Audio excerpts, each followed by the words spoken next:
Hi, today I'm going to show you how you can download songs with Chrome on phone. Now, this is the perfectly legal way we can do this. We're going to download some copyright-free music.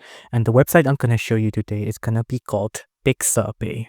Just type that in, Pixabay.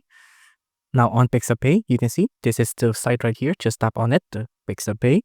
Now you can see this is what the website will look like. Just scroll down. And if you can't find anything here, you can just scroll back up and then across up here, you can tap on music. Now you can see not only music are available, if you want to download sound effects as well, it'll be available here. And you can see there's a couple of free music we can download. If you want to preview it, you can tap on this icon here to play the music. And you can see there's a lot here that we can do.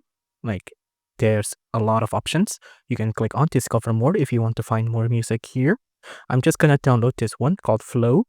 If I want to download, just tap on this button here, click on Flow. You can download, you can donate if you'd like, but you can see our music has been downloading. If you enjoyed this video, please do consider liking and subscribing.